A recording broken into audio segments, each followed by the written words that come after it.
गांव में एक विधवा महिला मीरा रहती थी।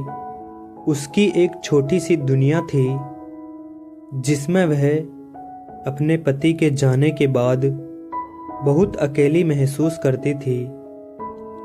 पति की मृत्यु के बाद उसने अपने छोटे बेटे रोहन की देखभाल में ही अपनी जिंदगी समर्पित कर दी थी। पर समय ने फिर से उसकी जिंदगी में हलचल मचाई जब उसने दूसरी शादी कर ली। दूसरी शादी के बाद उसके जीवन में एक बड़ा बदलाव आया। उसके नए पति रवि का भी एक बेटा था, अमर। अमर एक शांत और सुलझा हुआ बच्चा था जो अपनी मां की मृत्यु के बाद अपने पिता के साथ रह रहा था।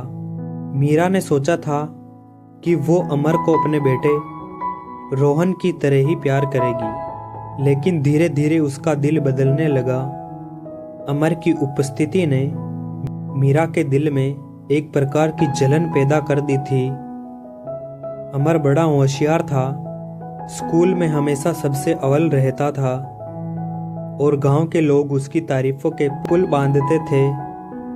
वो अक्सर अपनी मां की तस्वीर के सामने बैठकर उसे याद करता था। उसकी मासूमियत और व्यवहारिकता मीरा के भीतर की नफरत को धीरे धीरे और बढ़ा दिया। मीरा को ऐसा लगने लगा कि अमर उसके बेटे रोहन से ज्यादा योग्य और प्रिय हो रहा है, और यह बात उसे बिल्कुल बर्दाश्त नहीं हो रही थी। मीरा के दिल में अमर के प्रति नफरत इतनी बढ़ गई थी कि अब वो उसे घर से निकालने के बारे में सोचने लगी। एक दिन जब अमर स्कूल से घर आया तो मीरा ने उसे कड़े शब्दों में डांटते हुए कहा, तू रोहन की तरह क्यों नहीं हो सकता? हर कोई तेरी ही तारीफ करता रहता है, लेकिन तू इस घर के लिए बोझ है। अमर चुपचाप उसकी बातें सुनता रहा और अपने कमरे में चला गया। उसके मासूम मन में कई सवाल थे, पर वो अपने पिता को दुखी नहीं करना चाहता था, इसीलिए उसने किसी से कुछ नहीं कहा। कुछ समय बाद मीरा ने अपनी योजना पर काम करना शुरू कर दिया। उसने एक दिन अमर को जंगल में ले जाने का बहाना बनाया, जहां वो अमर को हमेशा के लिए अपने रास्ते से हटाने का विचार कर चुकी थी।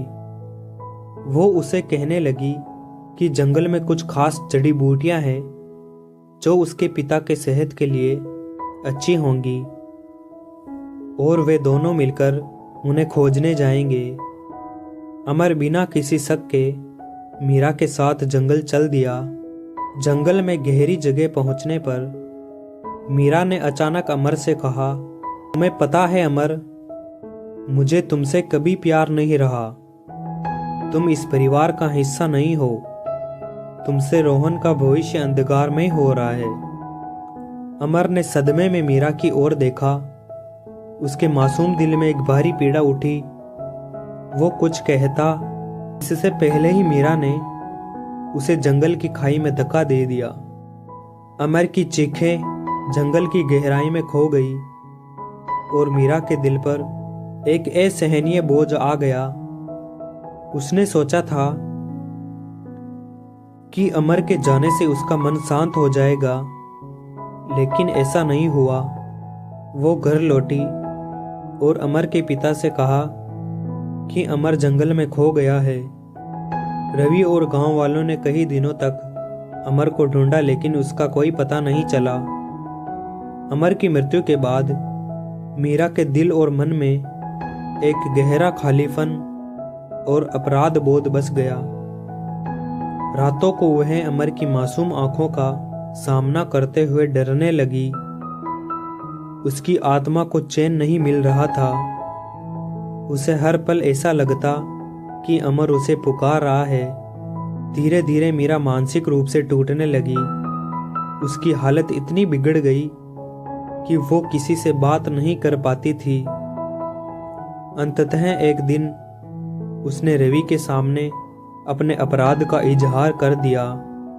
यह सुनकर रवि के दिल में भारी चोट लगी, लेकिन उसने कोई बदला लेने के बजाय मीरा को पुलिस के हवाले कर दिया। मीरा को उसकी सजा मिली, लेकिन उसकी आत्मा को जो सजा मिल रही थी वो उससे कहीं ज्यादा भयंकर थी। मीरा को उम्र कैद की सजा हो गई और जेल में वह अपने किए पर पछताते हुए हर दिन। यह कहानी मानवता, घृणा और अपराध बोध के जटिल मिश्रण को दर्शाती है।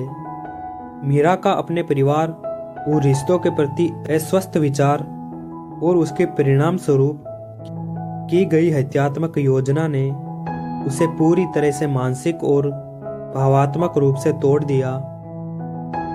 कहानी यह दिखाती है कि कैसे नफरत और जलन किसी इंसान के दिल को गहराई तक जड़ से काट सकती है और अंततः आत्मा को सजा देती है।